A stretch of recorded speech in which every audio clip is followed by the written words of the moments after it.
Miren, hablar de la vida y obra del libertador Simón Bolívar, uno de los hombres más influyentes de América, nos faltarían horas para eso. Ocupó cargos muy importantes como presidente de la Gran Colombia, presidente de Venezuela, dictador del Perú, dictador de Guayaquil, libertador de Bolivia. Bolívar, sus nombres completos y sus apellidos completos son Simón José Antonio de la Santísima Trinidad y Ponte y Palacios y Blanco. Sus padres, don Juan Vicente Bolívar, su madre María de la Concepción Palacios y Blanco. La historia de los textos oficiales de Bolívar en realidad ha sido cerrada. Es una historia que ha sido manipulada. Hay muchos aspectos de la vida de Bolívar que han sido borrados.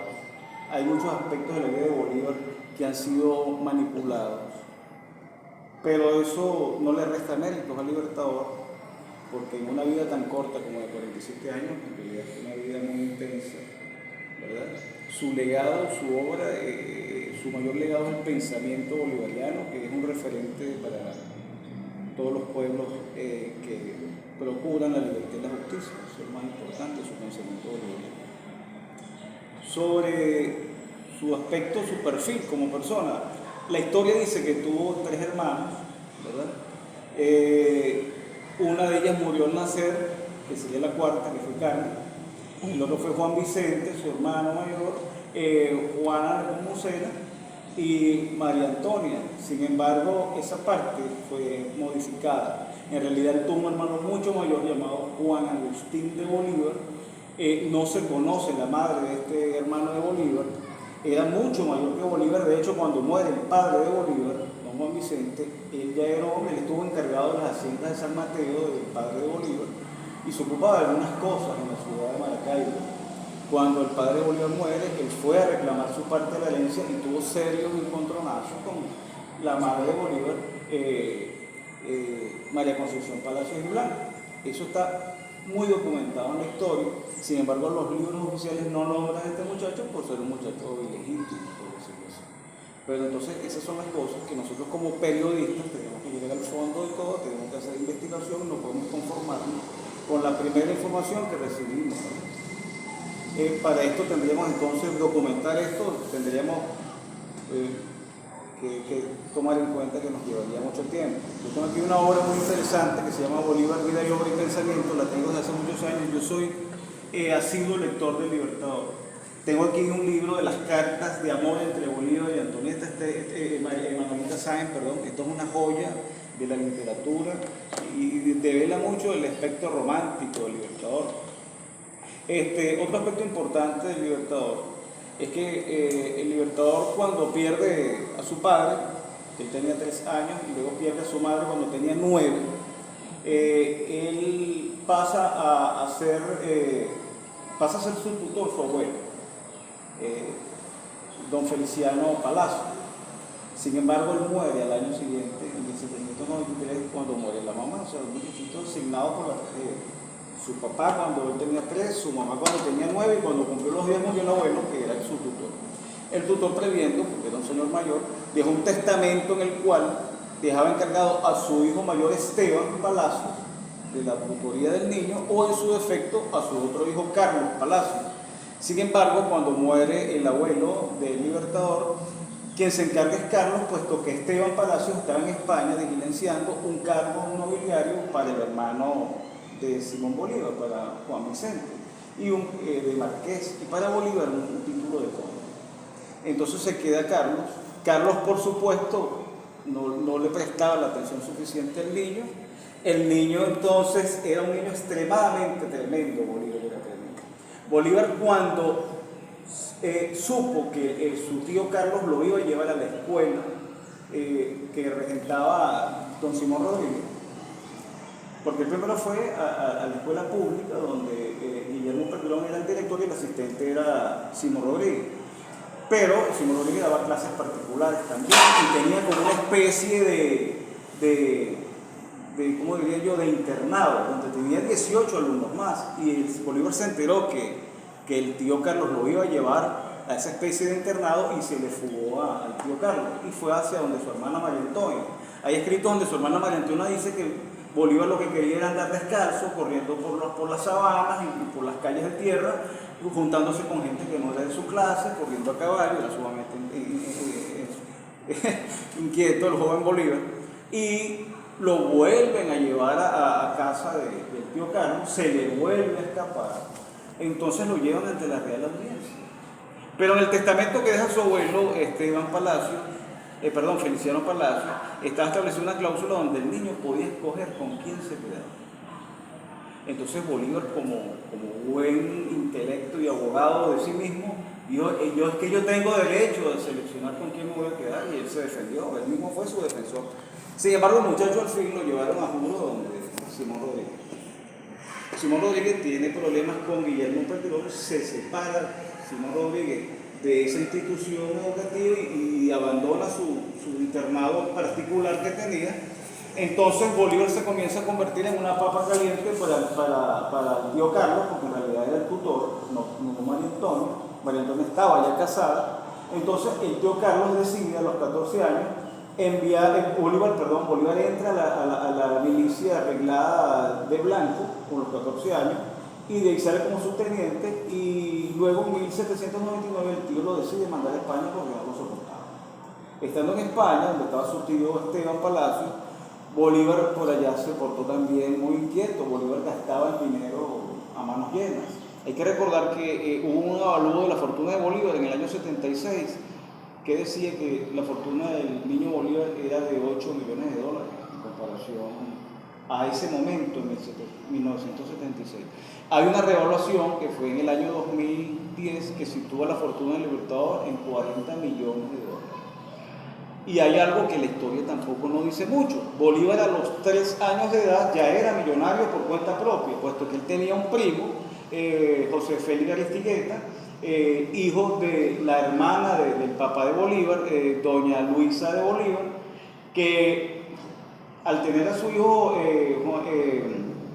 José Félix Aristigueta, sacerdote, no podía darle simiente, no podía dar herederos. Entonces la madre de él, la tía de Bolívar, Luisa de Bolívar, le exige a Aristigueta que haga un testamento donde deje herederos. Entonces él ahí redacta todo un documento donde deja como heredero a Bolívar, al niño Bolívar, que tenía apenas 3 años de edad, y en el acto, porque había que hacer un acto de toma de posesión, el niño Bolívar le pasa la mano, lo llevan caminando y le va pasando la manito a todos los bienes del primo, cuando ya fallecido. O sea que ya Bolívar contaba con una inmensa fortuna a la edad de 3 años propio, ¿no? Aparte de la edad que estamos comentando.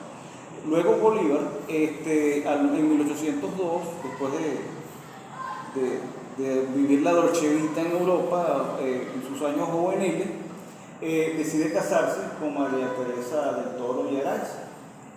Ya Bolívar tenía allí, recién cumplido 20 años, se casan, retorna al país, pero en el 1803 muere, o sea, duró un año fue lo que duró su matrimonio. En lo que muere de fiebre amarilla, el desconsolado retorna a Europa, ¿verdad? En 1804. Allí Bolívar comienza, por supuesto, a relacionarse con personas en realidad importantes. Conoce a Humboldt, conoce a Bonpland, que ambos naturistas, y conoce también a Buffon, que escribió un libro muy importante, que Bolívar fue muy asiduo de ese libro, El arte de escribir. Bolívar allí estudia en las bibliotecas de Europa los grandes pensadores de la Ilustración como Voltaire, Rousseau. También estudia los filósofos griegos. Bolívar en realidad era muy ávido de la escritura y del estudio. Allí Bolívar se reencuentra incluso con Simón Rodríguez, y en 1805 ambos viajan a Milán, primero a París, y hay presencia en ambos, no como invitados especiales, como parte del pueblo más, la coronación de Napoleón.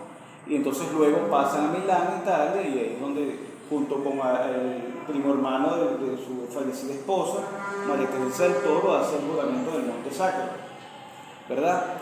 Bolívar se entera del proyecto de Miranda, y Bolívar retorna a eso en 1807. Hay algo allí de Bolívar muy importante que no lo destaca mucho la historia, es que Bolívar en esos años, desconsolado, Bolívar tuvo muchas relaciones en Europa con muchas mujeres. En realidad a Bolívar se le cuentan más de 35 mujeres. Y la historia habla solamente de Manuelita Sáenz.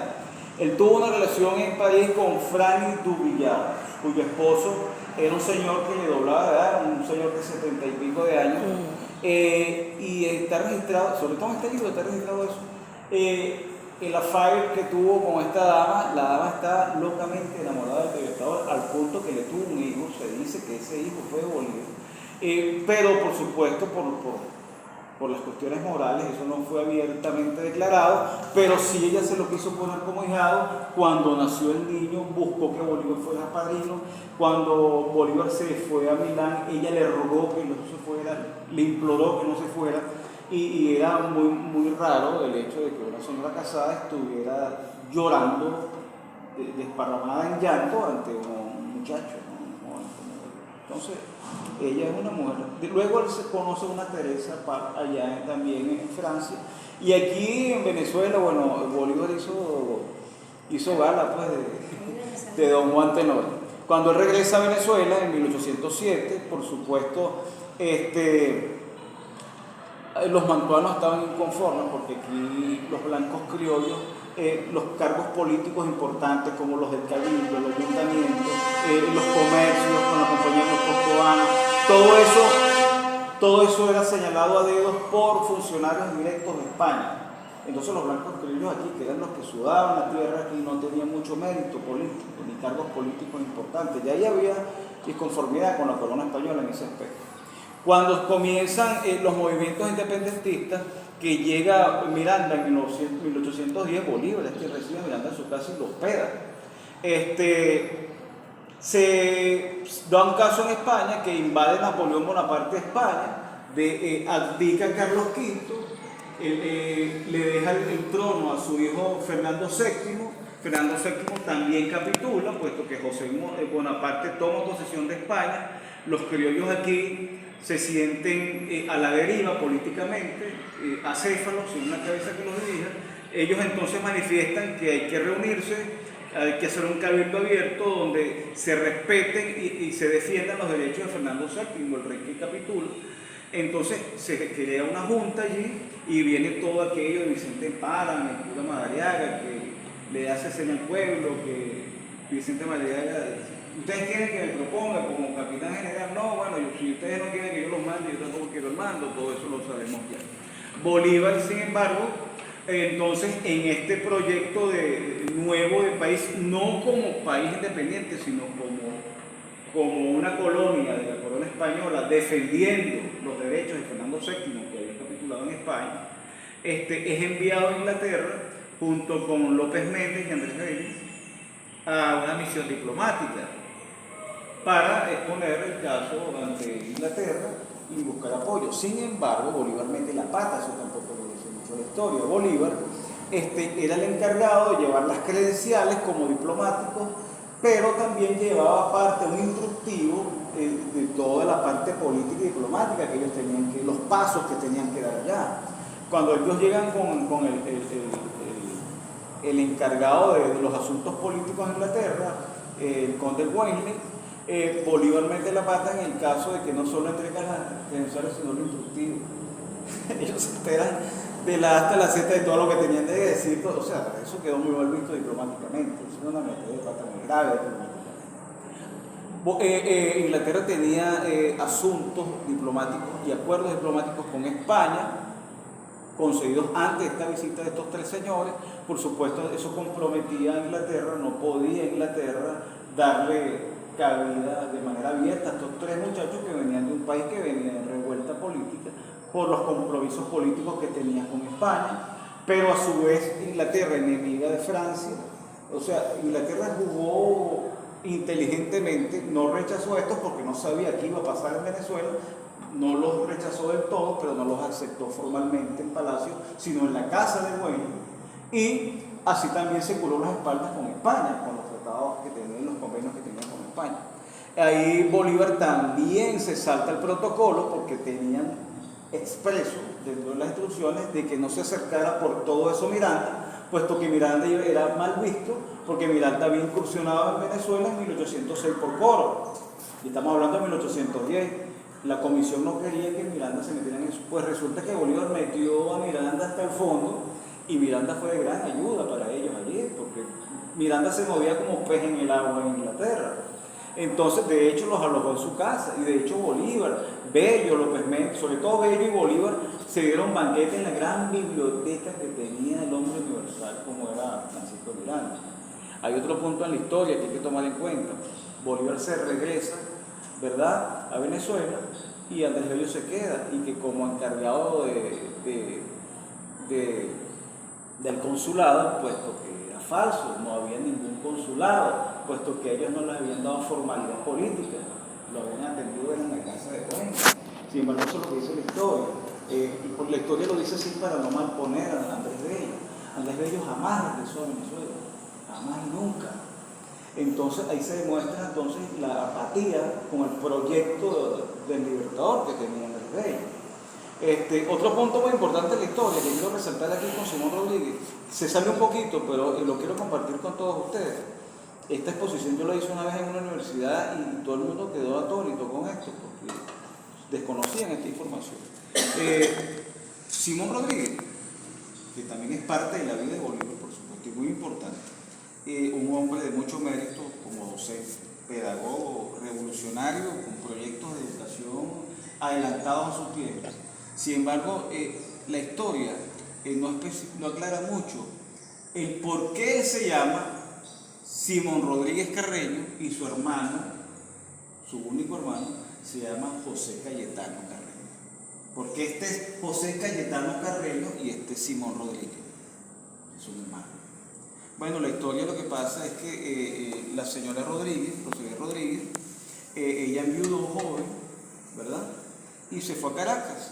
Cuando ella está en Caracas, ella se relaciona con el padre, con un cura, Alejandro Carreño. Por supuesto, imagínense ustedes el escándalo en la Caracas colonial, una mujer teniendo relaciones con un cura y que de paso le montaba a muchachos. Eso se certifica porque ellos se criaron en la parroquia Altagracia, en el mismo callejón de la Merced donde se crió Andrés Bello. Esto que estoy contando lo narró Andrés Bello con Amunategui, el biógrafo oficial de Andrés Bello. Se lo dijo Andrés Bello de boca en su primera biografía contada por el propio Andrés Bello. O sea que esta es una información de primera mano de Andrés Bello, que vivió en la misma calle de los hermanos Carreño, porque en ese momento eran los hermanos Carreño. Sin embargo, antes de ser los hermanos Carreño, el primer censo que se hizo en la parroquia Altagracia, ellos aparecen como los párvulos son de adolescentes, los párvulos José y Simón Expósitos, porque carecían de apellido paterno. Ahí se demuestra en la historia que no tenían el apellido de padre, entonces les ponen Expósitos. Luego, cuando la esposa de los hermanos Carreño se junta nuevamente a seguir americana con otra persona, bueno, tenía derecho a eso suyo, ellos los asume el padre Alejandro Carreño y le da el apellido. Por supuesto, esta se lo deja a él porque era el padre. Ahí entonces, por supuesto, los muchachos pasan a llamarse Simón Carreño Rodríguez y José Cayetano Carreño Rodríguez. Lo que sucede es que ellos fueron muy bulinizados, fueron muchachos muy maltratados psicológicamente por el escándalo que representó el hecho de que sus padres fueron curas, que Bolívar invirtió Rodríguez, se acabó la memoria, Rodríguez invirtió los apellidos. Por eso entonces él se llama Simón Rodríguez Carreño y su hermano José Cayetano Carreño Rodríguez. Porque él se asistió de tanto bullying, de ser perseguido, objeto de burla por la sociedad caraqueña colonial. Y de hecho, es tanta la aberración que sintió Simón Rodríguez, o su frustración, su dolor, su daño psicológico hacia la sociedad, sobre todo hacia la Iglesia Católica, que cuando él está en Ecuador, él tiene 3 hijos, y para contravenir las tradiciones católicas que eran, ¿se acuerdan del santoral? El santoral era que a ti te ponían el nombre de acuerdo al santo del día en el cual tú naciste. O sea que si ese día que tú naciste el santo era pascualino, tú te ibas a llamar pascualino. Obligado, eso era ley, eso era el santoral. Eso era parte de la doctrina católica. Él, para contravenir el santoral católico en rebeldía a todo lo que sufrió como niño, ese bullying por ser hijo ilegítimo y de un sacerdote, a los 3 hijos, a uno lo llamó choclo, al otro lo llamó zapallo, que es como decir calabacín, y a la niña la llamó zanahoria. O sea, no le dio la gana de ponerle el nombre del santoral. Ok, ya nos desviamos un poco de Bolívar. Bolívar, este cuento es largo. Bolívar, entonces, no has tomado en cuenta cuando se crea la Junta Suprema y cuando se hace el Congreso, no has tomado en cuenta, tampoco lo es Miranda. Llega el año de 1812, se da el 5 de julio, la firma del Acta de la Independencia, ¿verdad? En Valencia hubo una sublevación, entre tantas que hubieron en el país, en contra de ese proyecto, porque aquí los mantuanos, muchos criollos no estaban de acuerdo con el proyecto de la independencia, porque ellos estaban tranquilos aquí haciendo comercio con España, no les interesaba el proyecto de nadie. O sea, la libertad en Venezuela para ellos no existía, no les interesaba. Eso hizo de que muchas partes del país se alzaran en contra del proyecto de independencia, que ese proyecto en ese momento no era solo de Bolívar, sino de todos los mantuanos que querían rebelarse a la corona española. Allí entonces nombran a general del ejército a Francisco Miranda, y Francisco Miranda nombra, ¿verdad?, a Simón Bolívar coronel y lo manda a que defienda el castillo de San Felipe en Puerto Cabello. Bolívar comete un grave error también. Allí en San Felipe estaba la gran mayoría del parque y municiones de la República. Y Bolívar, se sabe en la historia que en el momento de que un tal Fernando, no me acuerdo el apellido del instante, creo que es Vinicio, fue sobornado por unos presos, porque en ese castillo, aparte de eso, habían presos políticos. Ambos son comprados, Fernando, y les abre las celdas a estos políticos, porque le ofrecieron, por supuesto, dinero para eso, y toman el castillo. Bolívar, cuando eso pasa, estaba en una posada. Cuando a Bolívar le avisan, ya el castillo estaba tomado. Ya lo había perdido, a Bolívar perdió ese castillo. Y estaban bombardeando las goletas que tenían frente al puerto, y de las cuales hundieron a una. Eso fue un desastre, se perdieron muchas vidas, y hay testimonios, tú tienes el teléfono, no lo puedo leer, donde Bolívar expresa y lamenta el hecho, ¿no? Y se culpa de lo que pasa allí.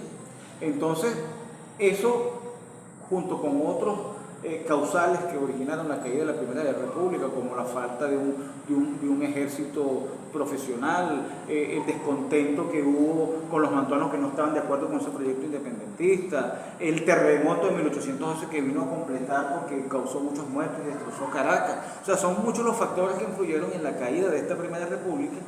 Y la gota que derrama el vaso es la pérdida del castillo de Puerto Cabello, porque se pierden todas las municiones, el parque, y Miranda, un hombre inteligente que ha sido legionario en muchos ejércitos del mundo, vio que no teníamos salida como Primera República, y capitula. Ahí hay un hecho en la historia sumamente grave, porque Simón Bolívar huye, pero ¿cómo huye el libertador? Está certificado en la historia que Bolívar va a Curazao, de Curazao viene a Venezuela, toman a Miranda, lo hacen preso y Bolívar se lo entrega a Monteverde. Un amigo de Bolívar, Fernando Iturbide, habla con Monteverde y negocia con Monteverde y le dice: mira, aquí está Bolívar, ok, él es rebelde, pero mira, se está entregando al líder y cabecilla de esta revolución, que es Francisco de Miranda, yo necesito que tú me le dejes un salvoconducto. Y Monteverde le firma el salvoconducto a Bolívar, y Bolívar sale caminando por la puerta grande, nada de escondido, hacia Curazao. Por supuesto, no podemos condenar al libertador por esto, y quizá Monteverde consideraba que Bolívar era un militar de poca monta, pues no era el libertador que es hoy en día. Pero fíjate cómo fue la manera en que sale Bolívar. Bolívar entra de nuevo, toma a Miranda y se lo entrega a Monteverde, y lo demás historia. A Bolívar, a Miranda lo meten en la carraca y luego muere Miranda. Ahí se queda la Primera República, y Bolívar luego va a Nueva Granada, vende su proyecto de, de la campaña admirable ante los granadinos, le dan un pequeño ejército en Barrancas, toma unos pueblitos por allí, eso lo avala como, oye, este muchacho tiene mérito. Bolívar, por supuesto, a Rialazo, financió mucho y compró muchos criterios y aliados en ese proyecto. De hecho, él pierde a su hermano Juan Vicente porque los Bolívar de su propio peculio invirtieron $70.000 y él manda a su hermano Juan Vicente a Estados Unidos a buscar pertrechos militares. Y de venida para acá se hunde el barco y él pierde a su hermano, y muere su hermano Juan Vicente. O sea que a punta de su fortuna Bolívar financió su campaña. Pero sin embargo, por supuesto, Bolívar tenía grandes méritos. Él, con esas incursiones militares en Barranca, demuestra su capacidad militar, vende su proyecto con el manifiesto de Cartagena, ¿verdad? Y entonces Bolívar logra reunir los fondos políticos necesarios y económicos para emprender su campaña militar. Luego viene la Segunda República, la caída de Bolívar. Eso es muy largo, aquí podemos durar unos días hablando. La obra de Bolívar, mire, la obra de Bolívar es muy extensa. En el campo de la educación, yo creo que una de las personas que más ha escrito en ese campo ha sido Bolívar. Yo aquí simplemente copié frases importantes. No puede haber libertad donde hay ignorancia, la esclavitud es la hija de las tinieblas y un pueblo ignorante es un instrumento ciego de su propia destrucción. En el Congreso de Angostura, Bolívar dijo y planteó la educación como la educación popular debe ser el cuidado primogénito del amor paternal del Congreso. Moral y luces son los polos de una república y moral y luces son nuestras primeras necesidades. En 1822 Bolívar envió a su hijo Fernando, a su sobrino Fernando, hijo de su hermano, a estudiar, y él dice: la educación de los niños debe ser siempre adecuada a su edad, inclinaciones, genio y temperamento. Esto es algo revolucionario. O sea, esto lo que quiere decir es que la educación es personalizada. Es importantísimo en una colonia educativa como la que tenemos en ese. Entonces, aquí en mi trabajo, en mi ensayo, tengo mucho sobre la educación, la responsabilidad del Estado con respecto a los educandos, con decretos del Libertador. En materia del ambiente, Bolívar fue un gran ecologista. Hay muchos tratados y documentos y decretos como los que hizo en Chuquisaca, en Bolivia, y en Perú, sobre la preservación de los bosques. Hay que recordar la reforestación y la deforestación. Había mucha deforestación, puesto que la madera era la materia prima para hacer barcos, para hacer casas, para hacer iglesias, para mantener los hornos de fundición donde se fundían armamentos, la moneda, espadas, o sea, masacraban los pobres bosques. Y Bolívar legisló en cuanto a eso, como ecologista que era, y creó multas y licencias para regular eso. Los tintes, los árboles de quina, los masacraban precisamente por los tintes. Entonces, no existía el egotín en esa época. Entonces Bolívar legisló mucho eso. En materia económica, de igual modo, Bolívar hizo importantes legislaciones. En 1820 la creación de juntas provinciales de agricultura y comercio para fomentar el desarrollo económico, promover la reforma agraria, leyes sobre minería. Bolívar era un minero, ellos eran dueños de minas de cobre en Araya. Logros, bueno, la independencia del Perú, ayudó a la libertad de Bolivia, libertó 5 naciones. Organizó la Federación de los Andes, redactó la Constitución vitalicia de la Federación de los Andes, convocó el Congreso de Panamá. Eso sin contar las hazañas del Libertador, siendo una ñapita de gente de 1,68 m, no muy fornido. Entonces se sabe que peleó 447 batallas, cabalgó 123.000 kilómetros. O sea, recorrió 10 veces más que lo que hizo Aníbal, 3 veces más que Napoleón y el doble de Alejandro Magno. Pequeña cosa, ¿no? Cuando atravesó los Alpes, ¿verdad?, andinos, lo hizo sin el calzado, sin la vestimenta para eso fue toda una proeza, ¿verdad?, para caer de sorpresa luego del trabajo. 77 ciudades en el mundo tienen su estatua, entre ellas el Central Park de Nueva York, y muchos pueblos y ciudades del mundo ya en su. Quisiera seguir hablando, pero las estoy durmiendo.